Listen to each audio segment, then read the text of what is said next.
Hello guys, welcome to Srikari knowledge hub. ఈరోజు మనం 10th maths third chapter అయినటువంటి pair of linear equation in two variable ఈ chapter గురించి ఈరోజు మనం నేర్చుకోబోతున్నాం. అసలు pair of linear equation in two variable ఈ చాప్టర్ యొక్క నేమ్లో మనం మీనింగ్ తెలిస్తే సగం చాప్టర్ మనకు వచ్చినట్లే. ఏ విధంగా అంటే ఈ చాప్టర్ నేమ్ అనేది ఇంత పెద్దగా ఉంది, pair of linear equations in two variables అని. ఈ చాప్టర్ నేమ్ అనేది మనం పూర్తిగా తెలుసుకుంటే ఈ చాప్టర్ మనకు పూర్తిగా వచ్చినట్టే. ఓకేనా? ఏంటి అవి ఇప్పుడు తెలుసుకున్నాం. Pair of linear equation in two variable. మనం ఈ చాప్టర్ని ఇక్కడ నుంచి స్టార్ట్ చేద్దాం. వేరియబుల్స్ అని వేటిని అంటాం? ఎక్స్, వై, జెడ్, పీక్యూ, ఇలా ఇవన్నీ కూడా వేరియబుల్స్ అవుతాయి. ఎన్ని వేరియబుల్స్ అన్నారు? 2 అన్నారు. X comma why. ఈక్వేషన్ అంటే ఏ విధంగా ఉంటుంది? ఈక్వల్ అనే కదండి. ఈక్వేషన్ అంటే ఈక్వల్ ఉండాలి. ఏదైనా ఒక ఈక్వేషను ఈక్వల్ టు ఉంటే అది ఈక్వేషన్ అవుతుంది. లీనియర్ అంటున్నారు. లీనియర్ అంటే ఏ విధంగా ఉంటుందండి ఈక్వేషను? లీనియర్ ఈక్వేషన్ మనం ఆల్రెడీ పోలినామియల్స్లో నేర్చుకున్నాము. లీనియర్ ఈక్వేషన్ అంటే ఏ విధంగా ఉంటుంది? Standard form a x plus b = c ఉంటుంది. నెక్స్ట్ లీనియర్ ఈక్వేషన్ అంటున్నాడు. డిగ్రీ అనేది ఏ విధంగా ఉండాలి? లీనియర్ ఈక్వేషన్లో డిగ్రీ అనేది 1గా ఉండాలి. ఇది లీనియర్ ఈక్వేషన్. నెక్స్ట్ ఇక్కడ లీనియర్ ఈక్వేషన్ వచ్చింది, వేరియబుల్స్ వచ్చాయి, అలాగే పెయిర్ అంటున్నాడు. ఏం పేరు? వేరియబుల్స్ యొక్క లీనియర్ ఈక్వేషన్ యొక్క పేరు. ఏ విధంగా అంటే ఇక్కడ చూడండి, వేరియబుల్స్ ఏం తీసుకోమంటున్నాడు? 2 తీసుకోమంటున్నాడు. ఈ వేరియబుల్స్ను 2 తీసుకున్నప్పుడు మన స్టాండర్డ్ ఫామ్ ఏ విధంగా ఉంటుంది అంటే a x plus b y plus c = 0 కదా. ఈక్వల్ టు ఉంది కాబట్టి ఈక్వేషన్ అయినాయి. లీనియర్ అంటే డిగ్రీ అనేది ఏముండాలి? 1 ఉండాలి. పెయిర్ అంటున్నాడు. పెయిర్ అంటే ఏంటండి? 2 కలిపి పెయిర్ అంటాం. ఇక్కడ ఒక ఈక్వేషనే ఉంది, ఇంకొక ఈక్వేషన్ ఏమవుతుంది చూడండి, a1x plus b1y plus c1 = 0. ఇంకొక ఈక్వేషన్ ఏమవుతుంది? a2x plus b2y plus c2 = 0. ఈ 2 ఈక్వేషన్ గురించే మనకి ఈ టోటల్ చాప్టర్ మొత్తం కూడా ఈ 2 ఈక్వేషన్ చుట్టూనే తిరుగుతూ ఉంటుంది. అది గ్రాఫ్ కావచ్చు, లేదా x y value find out చేయడం కావచ్చు. ఈ 2 ఈక్వేషన్ చుట్టూనే మనకు ఈ చాప్టర్ మొత్తం చుట్టూ తిరుగుతూ ఉంటుంది. ఓకేనా? Pair of linear equation in two variables ఉన్నాయండి. ఎక్స్ ఒకటి, వై ఒకటి. ఈక్వేషన్ అంటున్నాడు ఈక్వల్ టు ఉందా? ఓకే. లీనియర్ అంటున్నాడు, పవర్ అనేది 1 ఉందా? ఓకే. పెయిర్ అంటున్నాడు, ఇది ఒక లీనియర్ ఈక్వేషను, ఇది ఒక లీనియర్ ఈక్వేషను. పెయిర్ కాబట్టి 2 ఉండాలి. 2 ఈక్వేషన్స్ ఉన్నాయా? ఓకే. ఈ చాప్టర్ యొక్క మీనింగ్ అయితే మనకు అర్థమైంది. ఈ చాప్టర్లో ఇంకా ఏమేమి ఉంటాయి? ఈ చాప్టర్ మొత్తం కూడా మనం ఎక్స్ వాల్యూను అలాగే వై వాల్యూను ఫైండ్ అవుట్ చేయడం అనేది ఉంటుంది. అది ఏ విధంగా అనేది చూద్దాం. ఒక లీనియర్ ఈక్వేషన్కి గ్రాఫ్ అనేది ఏ విధంగా వస్తుంది? లీనియర్ ఈక్వేషన్కి గ్రాఫ్ అనేది స్ట్రైట్ లైన్ వస్తుంది. ఒక స్ట్రైట్ లైన్ రావాలి అంటే మనకు మినిమం ఎన్ని పాయింట్స్ తెలిసి ఉండాలి? 2 పాయింట్స్ తెలిసి ఉండాలి. ఓకేనా? 2 పాయింట్స్ తెలిసి ఉండాలి. కానీ ఇప్పుడు గ్రాఫ్లో మనకు 2 లీనియర్ ఈక్వేషన్స్ వస్తున్నాయి. ఈ 2 లీనియర్ ఈక్వేషన్స్ వచ్చినప్పుడు మనకు గ్రాఫ్ అనేది ఏ విధంగా ఉంటుందో చూద్దాం. ఇప్పుడు గ్రాఫ్ అనేది ఇక్కడ చూడండి, ఇప్పుడు ఇలా వచ్చినప్పుడు ఇక్కడ చూడండి, 2 లీనియర్ ఈక్వేషన్స్ కాబట్టి ఒక లీనియర్ ఈక్వేషన్కి లైన్ అనే ఒక స్ట్రైట్ లైన్ వస్తుంది, ఇంకొక లీనియర్ ఈక్వేషన్కి స్ట్రైట్ లైన్ వస్తుంది. ఇవి రెండు కూడా ఇంటర్సెక్ట్ అయ్యాయి. ఏ పాయింట్ దగ్గర? 1 పాయింట్ దగ్గర. ఈ లైన్స్ని ఏమంటాము? ఇంటర్సెక్టింగ్ లైన్స్ అంటాము. అలాగే ఈ లైన్స్కి సొల్యూషన్ అనేది ఏమొస్తుంది? ఒకే ఒక సొల్యూషన్ వస్తుంది. ఎందుకు అంటే ఒక పాయింట్ దగ్గర అవి ఇంటర్సెక్ట్ చేసుకున్నాయి కాబట్టి ఒక సొల్యూషన్ వస్తుంది. దీన్నే యూనిక్ సొల్యూషన్ అంటారు. నెక్స్ట్ ఇక్కడ వీటిని ఏమంటాం? ప్యారలల్ లైన్స్ అంటాం. ఈ ప్యారలల్ లైన్స్ అంటాం. ఈ ప్యారలల్ అంటే లీనియర్ ఈక్వేషన్ కాబట్టి స్ట్రైట్ లైన్ ఉండాలి. ఇదొక స్ట్రైట్ లైను, ఇదొక స్ట్రైట్ లైను. ఇది లైన్ 1, ఇది లైన్ 2 తీసుకున్నాము. ఈ 2 లైన్స్ ప్యారలల్గా ఉన్నాయి. దీనికి సొల్యూషన్ అనేది వస్తుందా? నో సొల్యూషన్ వస్తుంది. అలాగే కన్సిస్టెన్స్ అనేది మీకు తెలిసి ఉండాలి. ఏంటి కన్సిస్టెంట్ అంటే ఏవైనా 2 లైన్స్ ఏదైనా ఒక పాయింట్ దగ్గర ఇంటర్సెక్ట్ చేసుకుంటే అవి కన్సిస్టెన్స్లో ఉన్నాయి అంటాం. ఒక పాయింట్ కానీ లేదా ఏ పాయింట్స్ దగ్గర అయినా ఇంటర్సెక్ట్ అయ్యి ఉండాలి. అలా లేనప్పుడు వాటిని ఇన్కన్సిస్టెంట్ అంటాం. ఇక్కడ ఈ ప్యారలల్ లైన్స్కి కన్సిస్టెన్సీ ఉందా? ఎందుకు అంటే ఎక్కడ కూడా ఈ 2 లైన్స్ జాయిన్ కాలేదు కాబట్టి ఇవి కన్సిస్టెన్సీలో లేవు, అంటే ఇవి ఇన్కన్సిస్టెన్సీలో ఉన్నాయి. ఓకేనా. నెక్స్ట్ మనం ఇక్కడ గ్రాఫ్ మీరు బాగా అబ్జర్వ్ చేస్తే ఇది ఒక స్ట్రైట్ లైన్ అండి. ఈ స్ట్రైట్ లైన్ మీదనే ఇంకొక లైన్ అనేది మూవ్ అవుతుంది. ఇలా మూవ్ అయినప్పుడు ఈ లైన్స్ని ఏమంటాం? కోఇన్సిడెన్స్ లైన్స్ అంటాము. అంటే ఫస్ట్ లైన్ ఎక్కడైతే మూవ్ అవుతూ ఉంటుందో ఆ పాయింట్స్ దగ్గరే సెకండ్ లైన్ కూడా మూవ్ అవుతూ ఉంటుంది అనమాట. అంటే ఫస్ట్ లైన్ ఉన్నటువంటి పాయింట్స్ అన్నీ కూడా సెకండ్ లైన్కి వస్తాయి. కాబట్టి ఈ కోఇన్సిడెన్స్ లైన్స్కి సొల్యూషన్ అనేది ఇన్ఫినిట్లీ మెనీ సొల్యూషన్ అనేది వస్తుంది. ఓకేనా. ఇన్ఫినిట్లీ మెనీ సొల్యూషన్ అనేది వస్తుంది. ఇప్పుడు ఈ గ్రాఫ్ను మనము క్లియర్గా ఇంకా మనం టేబులర్ ఫామ్లో వేసుకొని నీట్గా ఇంకా ఎక్స్ప్లెయిన్ చేస్తాను. ఒకసారి ఇంకా బేసిక్స్ గురించి నేర్చుకున్నాం. ఇప్పుడు చెప్పిందంతా కూడా పాయింట్స్ వైజ్లో మళ్ళీ ఎక్స్ప్లెయిన్ చేస్తాను. ఒకసారి చూడండి.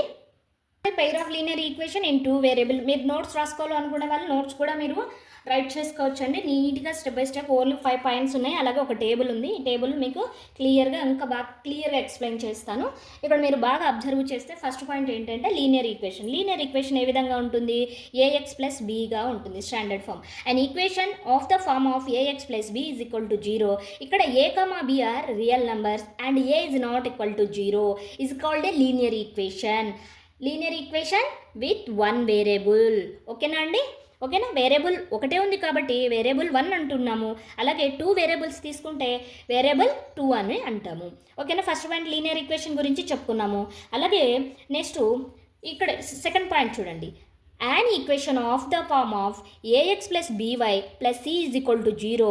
ఇక్కడ a, b, c are real numbers and at least one of the a or b is not equal to 0 is called a linear equation in 2 variables x and y. ఇక్కడ linear equation అంటున్నాడు. Variables ఏం తీసుకుంటున్నాడు? X why తీసుకుంటున్నాడు. ఇక్కడ standard form ఏమవుతుంది? 2 variables ఉన్నప్పుడు a x plus b y plus c is equal to 0 అవుతుంది. ఓకేనా. అలాగే ఇక్కడ ఏ కానీ బి కానీ ఏదో ఒకటి మటుకు 0 కాకూడదు అని చెప్తున్నాడు. ఓకేనా. నెక్స్ట్ థర్డ్ పాయింట్ మీరు బాగా అబ్జర్వ్ చేస్తే 2 linear equation in the same variables are called a pair of linear equation in 2 variable and the general form is అంటున్నాడు. 2 linear equations in the same 2 variables. చూడండి మా ఫస్ట్ లీనియర్ ఈక్వేషన్లో ఉన్నటువంటి variables same కూడా second ఈక్వేషన్లో ఉండాలి. అప్పుడే వాటిని ఏమంటున్నాం? Pair of linear equation in 2 variables. వాటి యొక్క standard form or general form ఏ విధంగా ఉంటుంది అంటే a1x plus b1y plus c1 is equal to 0. Next second equation a2x plus b2y plus c2 is equal to 0. ఈ విధంగా మనకు pair of linear equations in 2 variables అనేది ఈ విధంగా జనరల్ ఫార్మేషన్ ఆఫ్ ఈక్వేషన్ అనేది ఉంటుంది. నెక్స్ట్ ఫోర్త్ పాయింట్ ఏంటి? The values of x and y satisfying each one of the given pair of linear equation or called their solution అంటున్నాడు. ఈ X and why అనేటివి ఈక్వేషన్ని సాటిస్ఫై చేసి రెండు కూడా వాటి యొక్క సొల్యూషన్ అనేది ఇస్తాయి. నెక్స్ట్ ఫిఫ్త్ పాయింట్ కన్సిస్టెన్స్ గురించి చెప్తున్నాడు. కన్సిస్టెంట్ అండ్ ఇన్కన్సిస్టెంట్ అంటున్నాడు. ఏంటి కన్సిస్టెంట్ అండ్ ఇన్కన్సిస్టెంట్ సిస్టమ్ అంటే a pair of linear equations can have at least 1 common solution. అంటే 2 లైన్స్ అనేవి ఎక్కడన్నా కామన్ పాయింట్ దగ్గర టచ్ అవ్వడం కానీ ఒక పాయింట్ లేదా ఆ 2 ఇలా టచ్ అవ్వడం కానీ జరగాలి. అప్పుడే వాటిని ఏమంటున్నాడు? సొల్యూషన్ అనేది కామన్గా వస్తుంది. It is called a consistent system అంటున్నాడు. కన్సిస్టెన్స్లో ఉన్నాయి అంటాము. Next if there are no solution it has an inconsistent system. అంటే సపోజ్ ఫర్ ఎగ్జాంపుల్ మనం ప్యారలల్ లైన్స్ తీసుకున్నాం. ప్యారలల్ లైన్స్ ఎక్కడన్నా ఇంటర్సెక్ట్ అవుతాయా లేదా జాయిన్ అవుతాయా? ఎక్కడన్నా కూడా 2 లైన్స్ ఎక్కడ కూడా జాయిన్ కావు కాబట్టి అవి ఇన్కన్సిస్టెంట్ సిస్టంలో ఉన్నాయి అంటాం. నెక్స్ట్ వీటి మీద ఒక టేబుల్ అనేది మనం నేర్చుకున్నామనుకో మనకు ఈజీగా గుర్తుండిపోతుంది. ఏంటి ఆ టేబుల్ అంటే మీరు బాగా అబ్జర్వ్ చేయండి. The graph of linear equation is straight line. Graph అనేది స్ట్రైట్ లైన్, లీనియర్ ఈక్వేషన్ అనేది స్ట్రైట్ లైన్ ఉన్నప్పుడు గ్రాఫ్ అనేది ఏ విధంగా రావచ్చు అనేది ఇక్కడ మనకు ఈ టేబుల్ ప్రకారం మనం అబ్జర్వ్ చేసుకున్నాం. ఇప్పుడు ఇక్కడ A1 A2 అంటున్నారు. ఏంటి A1 A2 అంటే ఎక్స్ కోఎఫిషియంట్ అవుతుంది, ఎక్స్ కోఎఫిషియంట్ అవుతుంది.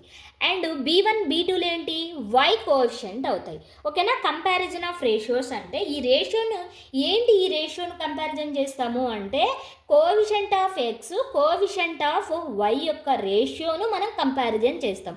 అలాగే ఇవి కంపారిజన్ చేసినప్పుడు A1/A2 is not equal to B1/B2 answer అనేది వస్తే మనకు గ్రాఫిక్ రిప్రజెంటేషన్ ఏమవుతుంది అంటే గ్రాఫ్ అనేది ఏ విధంగా వస్తుందంటే ఇంటర్సెక్టింగ్ లైన్స్ వస్తాయి. ఇంటర్సెక్టింగ్ లైన్స్ అంటే లైక్ హియర్ ఈ గ్రాఫ్ ప్రకారం ఇంటర్సెక్టింగ్ లైన్స్ అనేది వస్తాయి. ఓకేనా. ఇంటర్సెక్టింగ్ లైన్స్ అనేది ఏ పాయింట్ దగ్గర ఇంటర్సెక్ట్ చేసుకుంటాయి, 1 పాయింట్ దగ్గర కామన్ పాయింట్ అనేది ఉంటుంది కాబట్టి వీటిని కన్సిస్టెన్సీలో ఉన్నాయి అంటాం. నెక్స్ట్ వీటికి సొల్యూషన్ అనేది ఎన్ని వస్తాయి అంటే ఒకే ఒక సొల్యూషన్ వస్తుంది, దాన్నే NQ సొల్యూషన్ అంటాము. ఓకేనా. ఈ గ్రాఫ్ అనేది క్లియరా. నెక్స్ట్ ఈ కోఎఫిషియంట్ యొక్క రేషియో అనేది A1/A2 is equal to B1/B2 is not equal to C1/C2 అయినప్పుడు ఈ 2 లైన్స్ అనేవి ఏ విధంగా వస్తాయి అంటే గ్రాఫ్ అనేది ప్యారలల్ లైన్స్లో ఉంటుంది. ప్యారలల్ లైన్స్ అంటే ఇక్కడ చూడండి, ఈ లైన్ ఎలా మూవ్ అవుతూ ఉంటుందో ఈ లైన్ కూడా అలాగే మూవ్ అవుతూ ఉంటుంది. అంటే వీటి మధ్య డిఫరెన్స్ అనేది సేమ్గా ఉంటుంది. వీటిని ఇప్పుడు ఏమంటున్నాం, ప్యారలల్ లైన్స్ అంటున్నాం. ప్యారలల్ లైన్స్కి ఎగ్జాంపుల్ రైల్వే ట్రాక్ చెప్పచ్చు. అలాగే ఇవి ఎక్కడన్నా కామన్ పాయింట్ ఉన్నాయండి ఈ 2 లైన్స్కి, ఎక్కడ కూడా లేవు కాబట్టి ఇవి ఇన్కన్సిస్టెన్స్లో ఉన్నాయి. వీటికి సొల్యూషన్ అనేది రాదు కాబట్టి నో సొల్యూషన్ అని చెప్తున్నాం. నెక్స్ట్ మనకు థర్డ్ గ్రాఫ్ అనేది ఏంటి అంటే ఈ ఎక్స్ యొక్క కోఎఫిషియంట్ రేషియో వై యొక్క coefficient ratio and constant ratio అనేది ఆల్ కూడా ఈక్వల్ రావాలి. A1/A2 is equal to B1/B2 is equal to C1/C2. ఇవి ఎటువంటి లైన్స్ అండి, కోఇన్సిడెన్స్ లైన్స్. అంటే ఒక లైన్ ఎలా అయితే మూవ్ అవుతుందో ఆ లైన్ పైనే మూవ్ అవుతుంది. ఇక్కడ కోఇన్సిడెన్స్ లైన్స్ ఏ విధంగా ఉంటాయి, కన్సిస్టెన్సీలో ఉంటాయి. కన్సిస్టెన్సీ అంటే కామన్ పాయింట్స్ అనేది ఉండాలి. కామన్ పాయింట్స్ ఉంటాయి కదా, ఒక లైన్ పైన ఇంకొక లైన్ మూవ్ అవుతుందంటే ఫస్ట్ లైన్కి ఉన్నటువంటి పాయింట్సే సెకండ్ లైన్కి కూడా అవే పాయింట్స్ ఉంటాయి కాబట్టి ఈ 2 లైన్స్ యొక్క పాయింట్స్ అనేది కామన్గా ఉంటాయి కాబట్టి కన్సిస్టెన్సీలో ఉన్నాయి. నెక్స్ట్ వీటి యొక్క సొల్యూషన్ అనేది ఏ విధంగా వస్తుంది, ఇన్ఫినిట్లీ మెనీ సొల్యూషన్. ఏంటి ఇన్ఫినిట్లీ మెనీ సొల్యూషన్ అంటే ఫస్ట్ లైన్ యొక్క పాయింట్స్ అన్నీ కూడా సెకండ్ లైన్ యొక్క పాయింట్స్ అవుతాయి కాబట్టి మన పాయింట్స్ అనేది నంబర్ ఆఫ్ ఉంటాయి కాబట్టి ఇన్ఫినిట్లీ మెనీ సొల్యూషన్ అనేది వస్తుంది. Here observe the graph. ఇక్కడ చూడండి, ఫస్ట్ లైన్ ఈ లైన్ పైనే ఇంకొక లైన్ అనేది మూవ్ అవుతుంది. ఫస్ట్ లైన్ యొక్క పాయింట్స్ సెకండ్ లైన్ యొక్క పాయింట్స్ అవుతాయి. ఎన్ని పాయింట్స్ అయితే ఈ పాయింట్స్ అన్నీ కూడా ఇన్ఫినిట్లీ మెనీ సొల్యూషన్ అనేది మనకు వస్తుంది. ఓకేనా. ఈ గ్రాఫ్ మీకు, ఈ టేబుల్ మీకు బాగా అర్థమైందా? ఒకవేళ ఈ బేసిక్ కాన్సెప్ట్ అంతా కూడా మీకు బాగా అర్థమైంటే లైక్ చేయండి, షేర్ చేయండి, అలాగే సబ్స్క్రైబ్ చేయని వాళ్ళు సబ్స్క్రైబ్ చేయండి. ఎక్సర్సైజ్ ప్రాబ్లమ్స్ కూడా సాల్వ్ చేద్దాం. వెంటనే ఇలాంటి మ్యాథ్స్ కాన్సెప్ట్స్ కోసం ఫాలో కండి, అలాగే బెల్ ఐకాన్ని నొక్కండి. Please subscribe Srikari knowledge hub. Thank you.